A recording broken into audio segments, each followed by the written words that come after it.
All right, starting back into the league for Underdog Secret and Pile Wither. So Bhed Psyches going against the Kilka Beasts. We are taking on the Guado Glories, and the Luki Goers taking on the Ronso Fangs. Let's jump in. I'm a little bit sad that we're not facing the Bhed Psyches. I just changed their team composition up, so they are a much different team. So we'll see how that goes.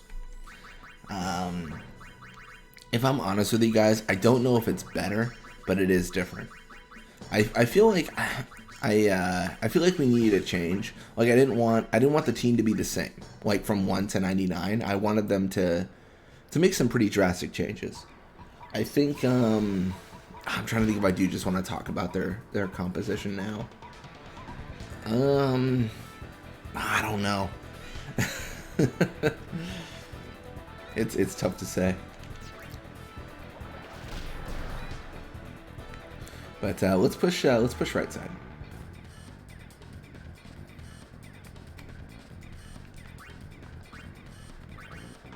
Pass to Lake Am. Mostly I just really want the pass to Blappa to be complete. And I wasn't incredibly confident that we wouldn't be intercepted.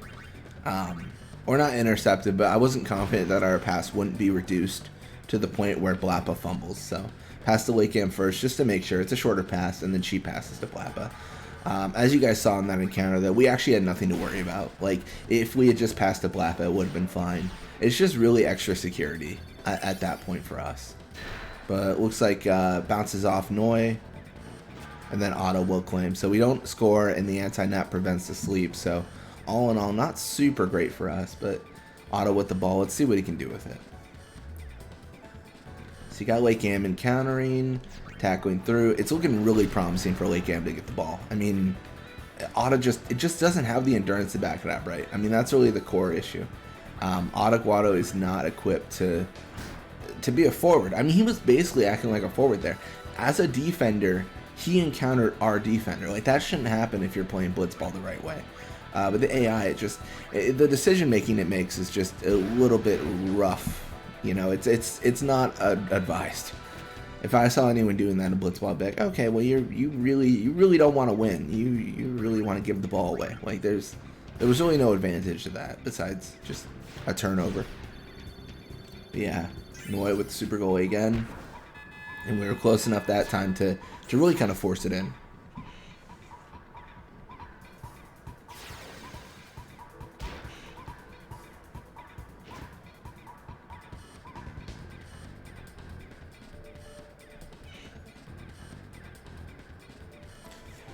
So we're going to tackle through. Fingers crossed. Okay, we do get it. I was going to say fingers crossed we make this, but looks like we get a little bit lucky.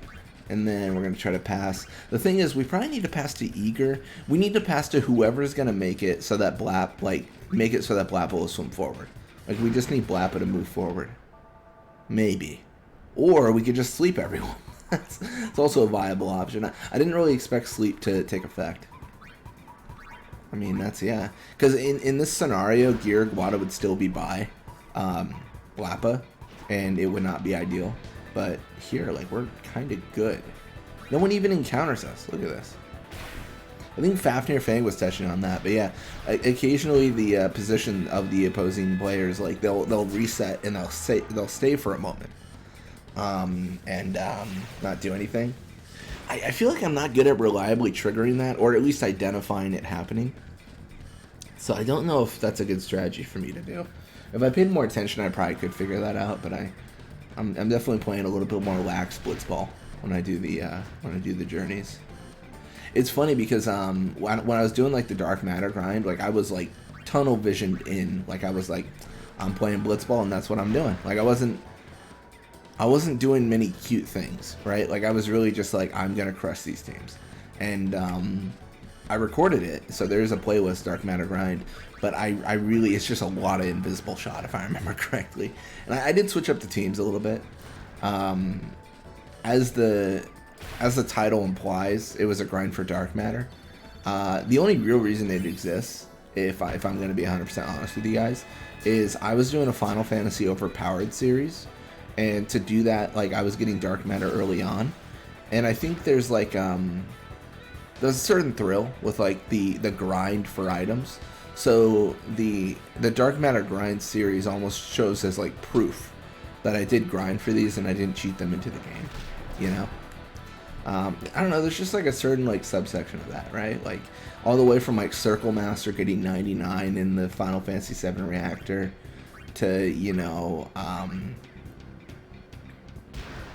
gosh, I forget his, I can never pronounce his name. I feel so bad. But there's a guy who is pretty famous for grinding early on. He had like the Besaid Island grind. He's making his own game. Yuli Dion? I'm so bad. I know I butchered that name. But like all the way from that, right? Like there's a lot.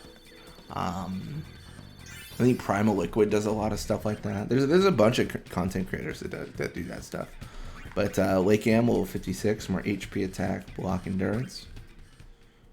And for me, I was just kind of like, the grind for me kind of came as a byproduct of playing so much Blitzball. I was doing the journeys in Luca, like in the story in Luca. Like I wasn't doing any sort of like, you know, end game stuff. Like I was getting dark matter like in the beginning of the game. So I wanted to kind of showcase like what you could do when you get way overpowered and stuff. Which is, the answer is a lot of damage. But I didn't plan that from the beginning, which is why I had to do a audible and get more dark matter. Because I thought about it like, when did I think about it? I thought about it like at the end of the Ronso Fang's journey maybe, or beginning of the Guado Glories. Like I definitely, if I had planned it out, it would have been a lot cleaner. But I failed to do that. Which is not all bad. I think it's good to have stuff with the dark matter grind. So essentially what it is I talked a little bit about making no commentary videos, and they're all no commentary except the first one. I think I introduced some commentary and stating that I wasn't gonna do commentary, where I just said like, hey, like this is the dark matter grind. This series will have no commentary. As of now, I'm turning off the microphone, and we will be playing through 250 games for dark matter. So I think that's how I introduced it, because I think there's a certain appeal for like, you know, it's just a bunch of Blitzball, no commentary, just game sounds. Like there's a niceness to that, right? I don't know, maybe it's just me, because what I'll do in my spare time, which maybe I'm weird, but I'll watch like long plays of like PS1 games, and I won't want commentary on it. I'll just want the game to like play as it normally would, and then I just like put it on in the background while I'm doing something else. And that was the inspiration behind the dark matter grind as well, right? So it's not like something you'll probably sit down and like watch, like give your attention to, but you have it in the background just on one of your monitors. You'll have like Blitzball going and some dude playing for dark matter with tats and a bunch of different players he doesn't normally play. So I don't know, it's just cool stuff like that. I think that's what it comes down to though, right? Like it's all preference. Like some people like the commentary, some people don't like it. In general, all my content's gonna have like commentary and stuff like that. I feel like as a tool, commentary is very useful, especially in like the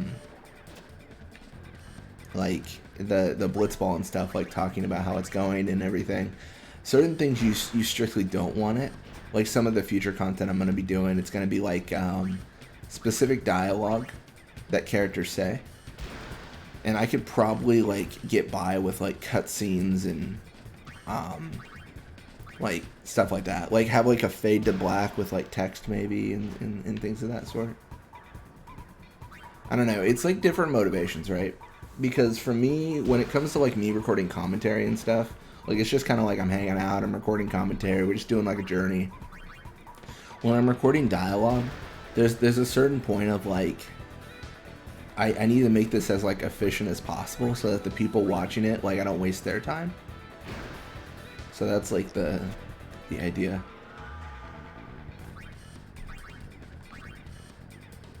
And I talked about it a few videos ago, but yeah, specific dialogue, like unique dialogue you will not normally hear on a playthrough, or dialogue that you can miss.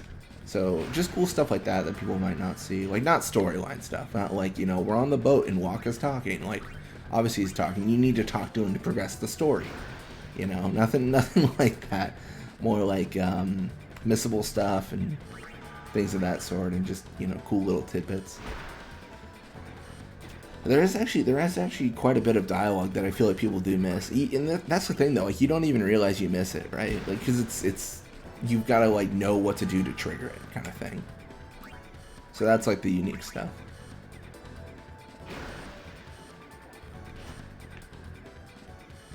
Yeah, I don't know. There's like a I'm trying to think of like the good analogy. It's like, there's just like a well of knowledge. I mean, and a well of like possibility for like what we can record, right? Like there's so much. So Albert Psyches win 5-1. A little bit of a spoiler on who's on the team, obviously. Furry and Dotto leading the charge. We 3-0 the Glories, and then Fangs and Goers tied up 2-2. I tried to get as many new players as I thought was reasonable on the team. They did keep some oldies, some people that were never on there. Some people that were always on there they kept. Anyways, thank you guys so much for watching. I hope you enjoyed it. And when you come back, we're going to be playing more Blitzball. Until next time.